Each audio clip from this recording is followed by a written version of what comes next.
So the American people need a big win. But a big win could be tough to come by, simply because there's so much stuff going on around and inside the United States that right now some are wondering, does Congress really want the American people to see this win? Or are they even being prioritized? Well, the answer is yes. Congress does want to prioritize the American people over other countries. This could put some legislation in question. This is one of the reasons why Democrats at this point are looking for any bill to pass, because they say if they don't, then this will be difficult when they start their campaigns in the upcoming year, because it's going to look like they did nothing for the American people. I'm going to get to that in just a moment, but there's a big win potentially on the table for millions and millions of people, and this could mean additional stimulus. So we're going to talk about that in today's video. All I ask is one thing. It takes 2 seconds. Go ahead and hit that like button if you enjoy these daily updates. And now, let's begin.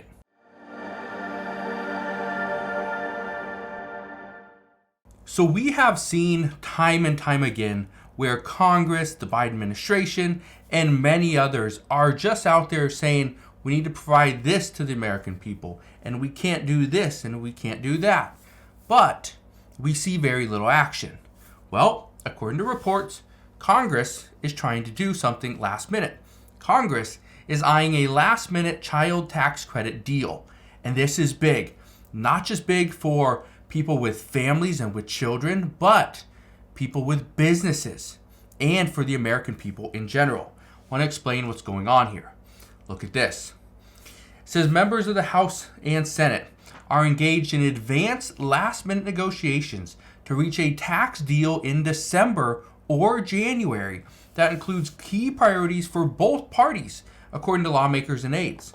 Now, I talked about this before, and I said there's additional stimulus on the line, that more people could be getting some additional money, but we have to be patient.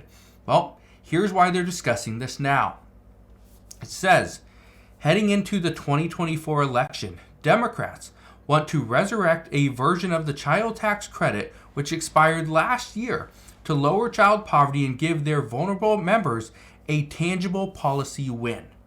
Now, I want to be very clear on something.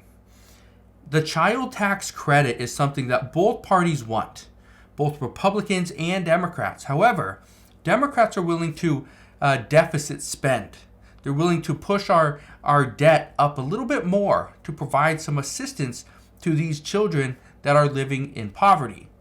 Republicans, on the other hand, are saying we should not go into deeper into debt. What we need to do is pull that money from other programs, or we need to make some other concessions. Well, here's what Republicans want.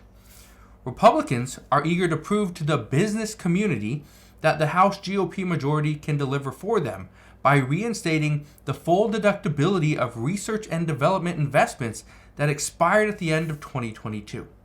This is estimated to cost about $100 billion, for these two priorities. Now, are these going to happen? I don't know. But putting one thing up against another thing, a Democratic priority up against a Republican priority, there's a higher chance that we see something happen here, because now both parties are going to get something. It just depends. Will there be enough votes if it's going to cost an additional $100 billion? Well, here's the other problem. We are still fighting over this additional funding for Israel, Ukraine, and Gaza. That is potentially going to cost us about $106 billion. But that $106 billion, can we pull that from somewhere else? The answer is yes. According to experts, they say there's billions of dollars in state funding that has yet to be used. And we could actually pull that money back if states are starting to figure out that they don't need it. But we also heard the report just last week that California is actually operating at a budget deficit, not a budget surplus. But the expectation was California was going to be operating at a surplus, and so some of that money could be pulled back. Now California says nope, they are not having any extra money, they're actually losing money. And I think I read somewhere that it was to the tune of about $68 billion. So again, it's a huge loss. But this is where things are getting interesting. Conservatives are calling for big business tax cuts while White House backs the child tax credit. Okay, this was something we knew was coming. And I just want to point this out.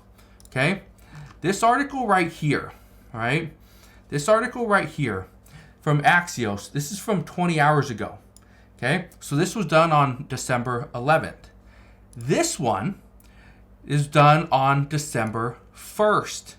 Okay, December 1st. So it's a 10-day difference.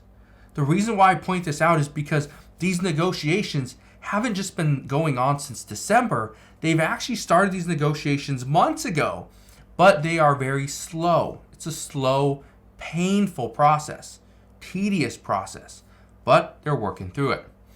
Now, here's where things are getting very interesting. All this stuff that's currently being discussed, the funding for Ukraine and Israel and for Gaza, okay, the child tax credit, the business credits, the 100% deductibility for research and development, all these things are actually being put up against something else. And this is actually immigration and border security. Because Biden and Congress have been talking and negotiating different changes to immigration.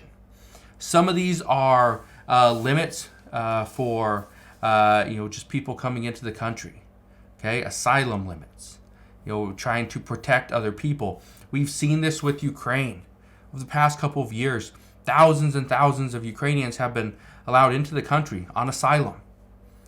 And we're most likely going to see this again with people of Gaza. Like, it's a big issue, right?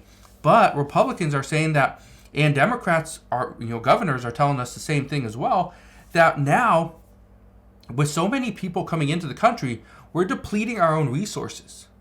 We're depleting our resources. There's not enough shelters. And I heard just the other day that one of my friends, he's actually being asked to pretty much donate his hotel. Okay, this is a hotel that he's had for probably 10 plus years. He's being asked to donate rooms to people that are homeless, to immigrants coming into the city. Now, he'd love to help, but at the same time, that's his business. And so if he's asked to donate and give away free nights, right? Free rooms for weeks or months, who's going to pay for that? How's he going to survive? That's the question. But this is happening all over the place. We are seeing vacant office buildings. Okay, vacant buildings are now being reconverted.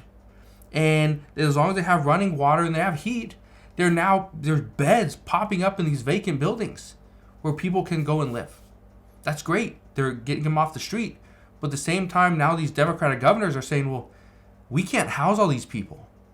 In Chicago and in New York City, there's a limit. There's a 60-day stay limit where you can't stay more than 60 days because this is a real crisis.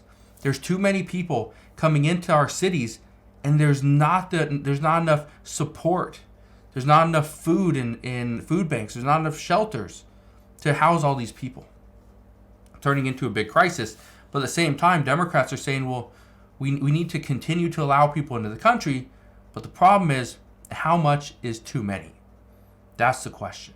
So we're going to see where this goes. But the good news is right now, they are discussing different ideas to send money to children and to parents to pull them out of poverty. And if we send additional money to children and parents, can we pull them out of poverty? And if we do pull them out of poverty, do they move out of the projects and out of other lower income neighborhoods where they could potentially afford a better apartment or a house? And now it frees up that other living space for immigrants coming into the city or the states. That's the question. So again, there's a plan here. Don't know if it's going to succeed, but there's a plan here from Republicans and from Democrats. So we'll see what happens. But the good news is there is some movement. So as we get more information, I promise I'll fill you in on all the latest news and updates. But that is what we know at this time. So again, thank you guys for watching. Consider subscribing, and I'll see you guys on the next one.